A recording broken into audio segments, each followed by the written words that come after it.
శుభోదయం. Global బెతేనియా Calvary ministry తరపున ఈ ఉదయకాల సమయంలో మరొక్కసారి మీ అందరితో కూడా కలుసుకుని దేవుని యొక్క పరిశుద్ధమైన మాటలు ధ్యానించుటకును దేవుడు నాకు ఇచ్చిన మధురమైన అవకాశమును బట్టి నేను దేవునికి ప్రత్యేకమైన వందనాలు తెలియజేసుకుంటూ ఉన్నాను. ఈరోజు కూడా పరిశుద్ధమైన వేద గ్రంథంలో నుండి మరి యొక్క చక్కటి మాటను చదువుకుందాం. మత్తయి సువార్త 6వ అధ్యాయము 34వ వచనాన్ని నేను చదువుతున్నాను. దయచేసి గమనించండి. మత్తయి సువార్త 6వ అధ్యాయము 34వ వచనము. రేపటి గూర్చి చింతింపకుడి, రేపటి దినము దాని సంగతులను గూర్చి చింతించును. ఏనాటి కీడు ఆనాటికి చాలును. దేవునికి స్తోత్రం కలుగునుగాక. అవును ప్రియులారా, మనుష్యుడు సమస్తమును ఇవ్వగలిగిన దేవుని యందు విశ్వాసముంచి ఆయన నీతిని రాజ్యమును వెతుకువాడు సమస్తమును పొందుకుంటాడని మనం ఎప్పుడు కూడా మర్చిపోరాదు. వీటిని జ్ఞాపకం పెట్టుకొని దేవుని యందు విశ్వాసంగా జీవించే వారమై ఉండాలి. మనము ఈ లోకంలోనికి వచ్చేటప్పుడు ఏమీ తీసుకొని రాలేదు, ఈ లోకంలో నుండి పోయేటప్పుడు ఏమీ తీసుకుని పోయలేం కదండి. అన్న వస్త్రములు కలిగిన వారమై ఉండి వాటితో తృప్తి పొందుకోవాలి. అందుకన్నాడు, ధనవంతులగుటకు అపేక్షించువారు శోధనలోనూ ఉరిలోనూ అవివేకముగా హానికరములైన అనేక దురాశనలతో పడుదురు అని. అట్టివి మనుష్యులను నష్టములోను నాశనములోను ముంచివేయును.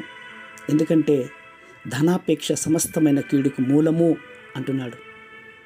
కొంతమంది దానిని ఆశించే విశ్వాసంలో నుండి తొలగిపోయి నానా బాధలతో తమ్మును తామే పొడుచుకునిరి అని 1 తిమోతికి రాసిన పత్రిక 6వ అధ్యాయంలో మాట్లాడుతున్నాడు. ప్రియులారా, ధన సంపదను కొరకు ప్రయాసపడిన వారు దేవునికి ఇష్టలుగా ఉండలేరు. నీ ధనము ఎక్కడ ఉంటుందో అక్కడే నీ హృదయం కూడా ఉంటుందని ప్రభువారు చెప్తున్నారు కదా. అవును, ఎవరు కూడా ఇద్దరు యజమానులకు దాసులుగా ఉండలేరండి. ధనానికి దేవునికి దాసులుగా ఉండలేరు.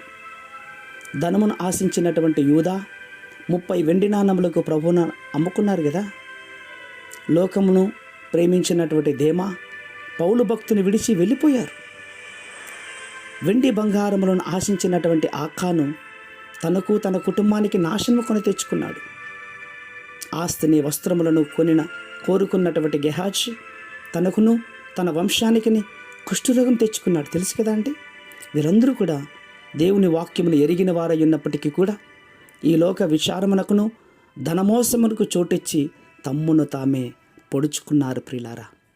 అందుకే అన్నాడు, దేవుని యొక్క సన్నిధిలో వర్ధిల్లుతున్నటువంటి మీరు ఈ లోక విచారములు కానీ ధనమోసము అన్నటువంటి ఈ ముండ్ల పొదలు పెరుగుతున్నాయేమో ఒక్కసారి పరీక్ష చేసుకోమని మనవి చేస్తూ ఉంటున్నాను.